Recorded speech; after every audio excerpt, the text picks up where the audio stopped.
My name is Chelsea Smith. I'm the creator of this series. It's been a long road of different collaborations and partnerships and things changing, and it's all come to this beautiful place here. But before that, I was an executive chef and an educator, and just kind of, I don't want to say a jack of all trades, but I bounce around a lot. I like to try different things. But with that, you know, I was also in a very abusive relationship for a long time, and I medicated myself with alcohol very heavily. So my story of sobriety comes in there, in that I wasn't a daily blackout drunk, but it was easier to not feel during that 8-year period of my life. So I turned to alcohol, and on my big final night, my hands are all sweaty and she's still holding my big final night of my drinking, I got violent and I broke a TV on my husband, who most of you know, and scared him and scared myself, and decided that I had to stop drinking completely. And that was 2 years ago. Actually, I just had my 2-year sobriety on. Yeah.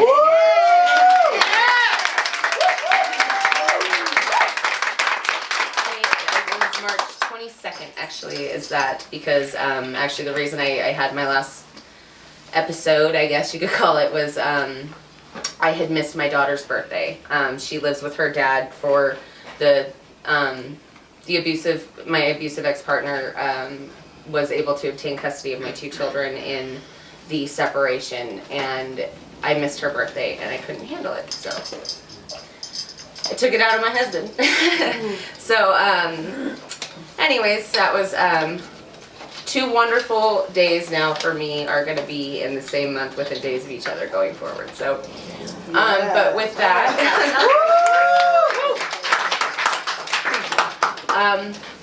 that, you know, I was working, and we kind of fell into the event side of the cannabis industry. My husband's been growing for years. I've been doing edibles for years, just on the side, doing, you know, my own thing. And here I am now.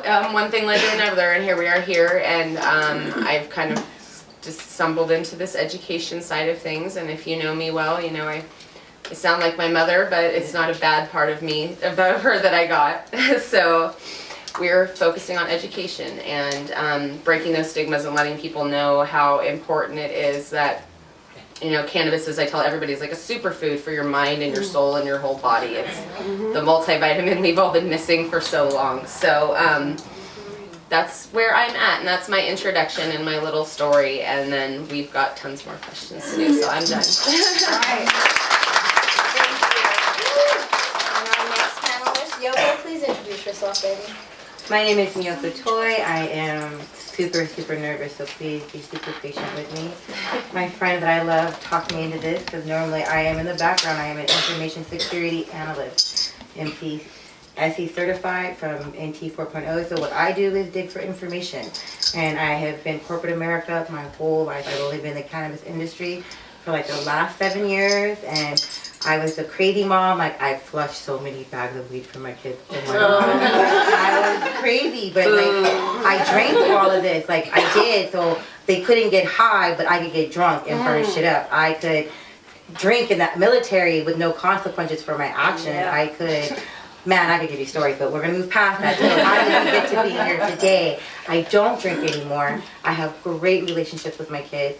I hope one day I have a beautiful son that he forgives me because I burnt it down when I was drinking, but I try to live a very good life now. I have a beautiful grandson that I just am very, I worry about the world he's growing up in because there's so much.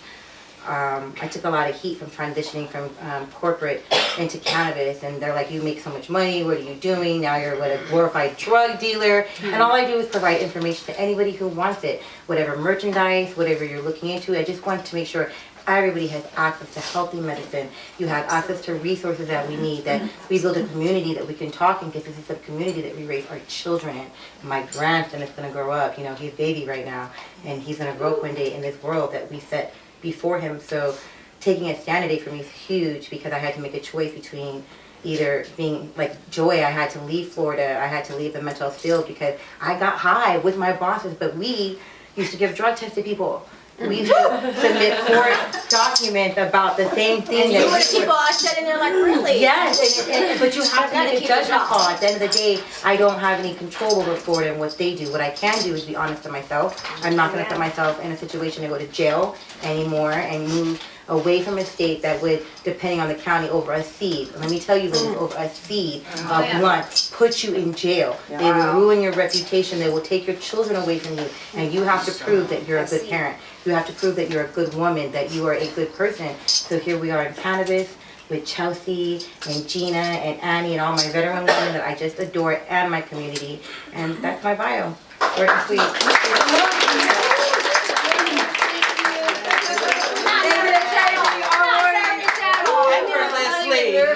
Brian, what was that? Sharon. I was in mainstream media at the time, so that changed everything, as you can imagine. So for the past 6 years, I've written of nothing but cannabis's remedy. I've been published all over the world in different languages. And recently, I've been writing extensively on greener pastures recovery in the state of Maine. And they pioneered PAT, plant-assisted therapy in addiction recovery. And they use follow them on. They need a lot of support because they're cash operations because health insurance can't cover it right now. So, but plant-assisted therapy has a 96% success rate, which is unheard of in the recovery world. Yes, and they use kratom, ashwagandha, chamomile, which is a natural antidepressant. And so the plant-assisted therapy doesn't only help in the transition of the withdrawal symptoms, the pain and the body aches and the fevers and all that, but it replaces it, and then they deal with your emotional issues, your trauma you may have dealt with, PTSD you're suffering from, or emotional disorders like I have, I'm on the spectrum with anxiety and all that kind of OCD and all that kind of stuff. And so, so once the bad drugs go away or the bad addictions go away, the plants take over, and it not only replaces that, but it makes you feel better in the first place. So, so I'm going to be referencing their work tonight. And then on a personal level, I am the 9-year-old adult child of a functioning alcoholic. So there you have it. And I wish that he would have been a stoner. I would have had a whole different life. Lifestyle, right? Hi everybody, my name is Whitty. I'm the only one you guys will meet, it's my real name. But I am a independent artist and actress, as well as a cannabis activist out of San Francisco. I basically was born with fetal alcohol syndrome. My parents were addicts and my mother was a drunk, so she used to drink with me in her stomach. Born with fetal alcohol syndrome, I was born with only one functioning kidney. So my whole life I kind of sat on the sidelines. I couldn't play contact sports. I couldn't, do a lot. Didn't really affect me. God is good. I've been healthy. I've never had to take medications. I have no complaints in life whatsoever. But I basically started medicating just after an accident that I had, a car accident. And my doctor told me, with your kidney, you need to find something else to do, because with your injury, your back pain, just everything you're going to go through, you're going to have a shorter time span medicating on opiates or anything. So I had to find an alternative medicine, and so that's kind of where I started being an advocate and learning kind of more about my own health and why it has to tend to me so individually and things of that sort. But yeah, and I'm an actress, so I do a lot of right now I have a movie coming out, but also a TV show called 7 Hills, which is a series that was based out of Boston, Massachusetts about the opioid break and the addictions with my generation. I'm 26, so my generation is going through a lot right now with opiates and just, you know, just all type of drugs. Years of my life in Germany, growing up around different bases and stuff. And then Colorado was my home of record for myself. The situation, the town where I was at, you know, and I had already, you know, seen a lot. I'm a travel bug. So, and I joined them. Okay, honestly, I joined the Marine Corps. I have an older brother too that he joined. He had enlisted, and so I did see like a wonderful, change, like a change in him from who he was, and everything. So I did my thing. I worked on attack helicopters, aviation ordnance was my primary MOS. Camp Hamilton was my duty station that I checked in 1998. Wow. At 18 at that time, and then I did like pretty much out of California, Camp Hamilton, my whole like 7 years of active, and then I did like when I got out that time in 2004, it was like with the stop loss. Another conversation. Right. Not today. Oh my gosh. But went back to Colorado. I have a son, by the way, too. He's on the autism spectrum scale, so he has Asperger's, actually. He was born at Naval Hospital, Camp Pendleton, so, yeah, wonderful. I have 2 children, actually, but,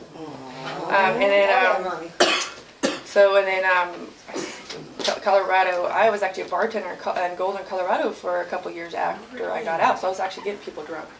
I was going from, my dad was West Virginian, my mom was, Czech Bavarian, like on both sides of my family, like alcohol was, and then my dad, Vietnam vet, he himself enlisted at age 17 out of West Virginia on his way to Vietnam, and then growing up with, the demons and how his own PTSD, things like that. So, and then the Marine Corps, oh my gosh, we drink like whatever.